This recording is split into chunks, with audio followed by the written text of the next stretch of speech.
Ini musim dah naik sekolah kan, pastinya macam-macam perancangan yang perlu dilaksanakan oleh ibu dan bapa. Inilah antaranya isu tentang tambang bas. Jadi itu macam tadi kan kita katakan kalau seorang anak mungkin dia pandang sebelah mata saja kan, baru berapa ratus kan sebulan. Tapi kalau dah 3-4 orang anak. Tapi saya memang memilih naik bas sekolah dulu.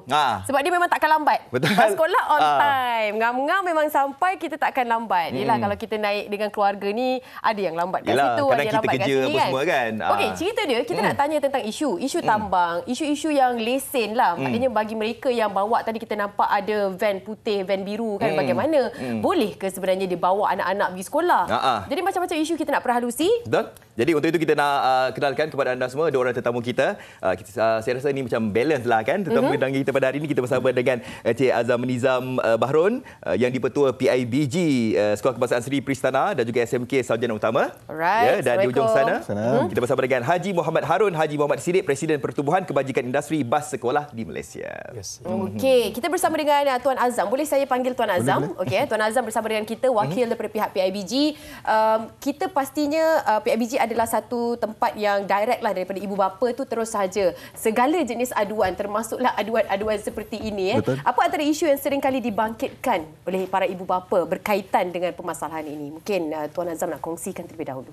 Okey, berkaitan isu tambang bas dan van sekolah. Kita faham saban tahun ibu bapa apabila membuat persediaan awal untuk mencari van sekolah ataupun bas dan sebagainya. Jadi sudah tentu antara perkara yang diambil kira ialah tambang, kadar tambang dan sebagainya. Tapi seperti yang kita sedia maklum, kadar tambang ni adalah penetapan secara bersama, secara muafakat dan secara timbang rasa antara pihak pengusaha dengan ibu bapa.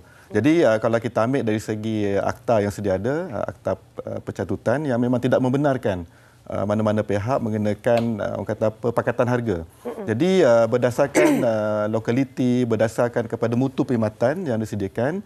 Jadi saya percaya pihak ibu bapa boleh berbincang secara harmoni, secara muafakat dengan pengusaha van dan bas sekolah supaya kadar itu tidak membebankan.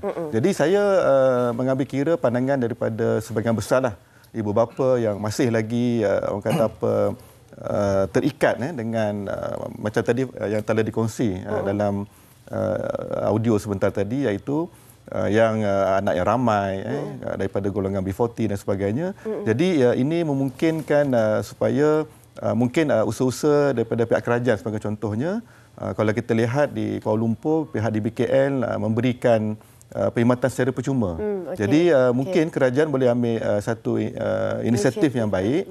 Boleh kalau tidak menjadikan tambang bas dan van sekolah itu sebagai disubsidi sepenuhnya oleh pihak kerajaan. Jadi mungkin pihak kerajaan boleh membantu memberikan menyediakan satu insentif kepada rakyat untuk mengurangkan beban kepada keluarga, terutamanya mengambil perkhidmatan bas ataupun van sekolah ini. Okey, bagi Tuan Haji sendiri, Tuan Haji saya rasa dah lama dah terlibat dalam perkara ini. Jadi saya rasa setiap tahun ada sahaja antara isu-isu yang dimainkan dari segi mungkin pembayaran ibu bapa itulah, nak bayar, katanya tadi ibu bapa kata apa, kos semua dah naik kan. Jadi bebanan ibu bapa pula nak memberikan bayaran kepada anak-anak ni. Jadi apa antara isu yang mungkin dapat dimainkan berkenaan dengan perkara ini bagi pihak Tuan Haji sendiri dalam persatuan? Ya, terima kasih. Saya lihat sebenarnya tidak ada isu kenaikan tambang bas sekolah. Pasal tambang bas sekolah tak dikawal oleh kerajaan lagi. Betul. Dianya adalah atas dasar persetujuan ibu bapa dan juga pengusaha. Jadi kalau ibu bapa setuju dengan harga tersebut, maka itulah tambangnya. Jadi tak ada timbul masalah kenaikan tambang bas sekolah. Faham? Jadi kalau dia nak naikkan tambang bas sekolah pun, dia kenalah bagi justifikasi pasal apa. Mungkin last year dia gunakan bas sekolah yang tak ada aircon. Tahun ni dia pakai aircon. Jadi mungkin ada kenaikan beberapa ringgit untuk menampung minyak. Itu saja. Selain itu saya tak nampaklah apa-apa perkara yang berbangkit pasal isu tambang bas sekolah ni. Jadi jangan risaulah mak bapak. Jangan risaulah orang ramai semua. Kita still maintain dengan harga-harga yang tahun lepas lagi. Ya, sebab sukar untuk kita ada pakatan harga dan satunya jarak lokaliti main peranan dan jenis-jenis kenderaan yang digunakan oleh yang pembawa bas sekolah ini berbeza-beza. Kita nak sambung dengan Tuan Haji sikit, Tuan Haji, rentetan daripada apa yang dikatakan kalau tak ada isu berkaitan dengan tambang sekolah, mungkin apa pula katanya tentang isu yang ada kita nampak bawa bas sekolah tapi tidak ada lambang bas sekolah yang tertera. Boleh ke tak boleh? Ada juga yang macam Pak Wanca. Saya panggil Pak Wanca, saya tak tahu lah yang ada. Pak Wanca? Pak Wanca lah kan? Yang mana? Yang kira kapul lah. Kapul. Okey.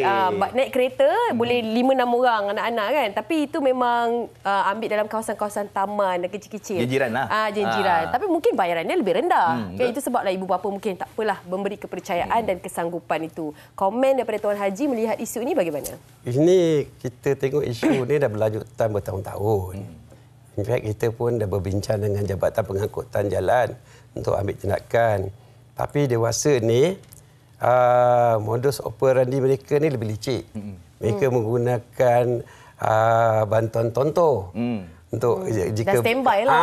Dah standby ada dah. Je apa-apa yang tak okey bagi tahu dulu.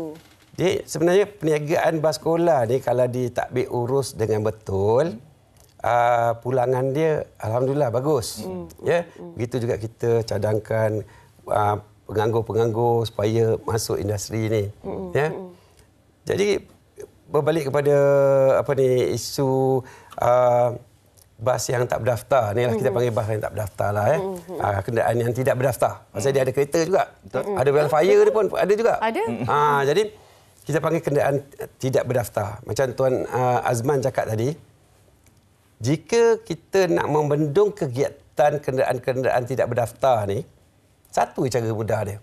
Kerajaan perlu tanggung sepenuhnya tambang bas sekolah Malaysia. Ya.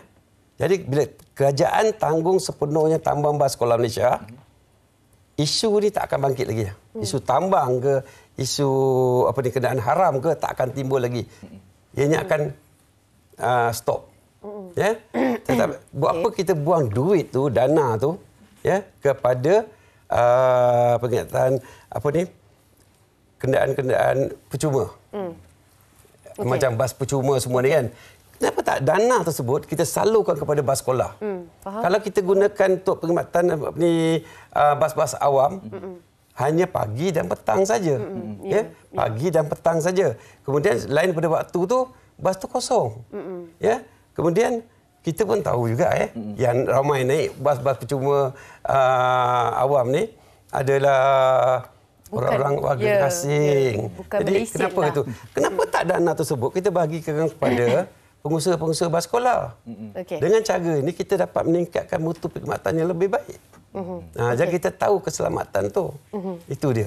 Tuan Haji, saya macam ada terbaca juga ada laporan yang mengatakan bahawa mereka ibu bapa ni tetap membayar juga yuran untuk kenderaan ni walaupun ketika cuti sekolah. Dengan alasan daripada pengusaha tu yang mana untuk maintenance, untuk road tax. Tapi kalau fikir logiknya macam cuti sekolah tak hantar anak, kenapa nak perlu bayaran? Okey. Senang saja. Sebelum PKP, kita bulan 11 tu sebelum PKP 2019. Okey. Pada 2019 ke bawah, tambang bas sekolah hanya dia bayar 10 bulan setengah saja. Dia kadang-kadang tu 10 bulan saja dia bayar. Yang setengah tu dia tak bayar 2 bulan. Bulan 11 dengan bulan 12 tak payah bayar. Pasal memang penguatan tak ada. Yang itu kita terima. Ya? Tetapi sekarang, selepas PKP, sekolah dibuka kembali, kita punya anjakan tu dah lari. Dah tak ada ruang yang cuti dia sebulan ke apa semua, tak ada. Kalau kita ambil contoh bulan Februari ni. Bulan Februari ni, ada 5 hari Tuan Azman bersekolah. Kemudian bulan Mac nanti ada dekat 2 minggu bersekolah. So, bila kita bersekolah, wahimah sehari pun, kita kena bayar tambang bas sekolah. Yalah. Ya? Kita kena tengok pengusaha bas sekolah ni. Ya? Dia perlu buat penyelenggaraan. Dia pun ada kehidupan dia. Dia pun perlu membayar gaji pekerja. Dia tetap juga kena bayar KWSP dan so-so. Tapi bagi saya lah, yang mudah cara, jika kita berbincang dengan ibu bapa. Ada negosiasi yang perlu dilakukan. Semuanya ada cara perbincangan. Sebenarnya. Jadi supaya isu ini tidak timbul. Kita bersetuju, apa yang penjaga juga bersetuju, mungkin itulah kita ambil daripada kata sepakat itu kan. Jadi bagaimana kita dah dengarkan daripada mereka yang membawa bas sekolah. Dari sudut ibu bapa, bagaimana? Adakah mereka juga berpuas hati dengan sistem yang sedia ada sekarang ini? Apa mungkin Tuan Azam nak kongsikan?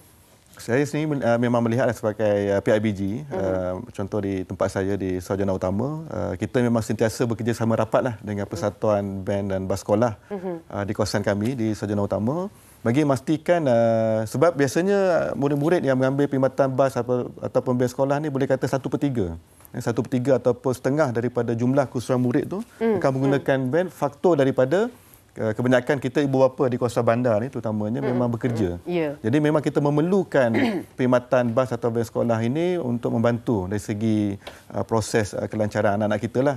Kita ada sesi pagi, ada sekolah petang, sekolah agama dan sebagainya. Yang tuition pun ada juga yang mengambil bas dan bas sekolah ini. Jadi sudah tentu hubungan dan sinergi antara PIBG, sekolah dan juga pengusaha van memang kita akan jadikan sebagai orang kata apa kerjasama rapat untuk memastikan kebajikan terutamanya murid-murid kami ini di bawah PIBG.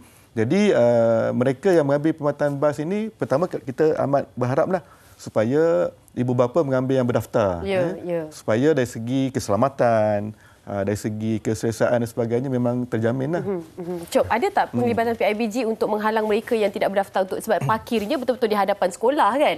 Jadi bagaimana pihak PIBG melihat pada di kawasan-kawasan yang tertentu melihat pada kenderaan yang tidak berdaftar ni berlegar-legar di kawasannya? Ada jugalah Kita boleh memberi nasihatlah kepada pengusaha van dan terutama sebenarnya ini adalah orang kata apa terpulang pada ibu bapa.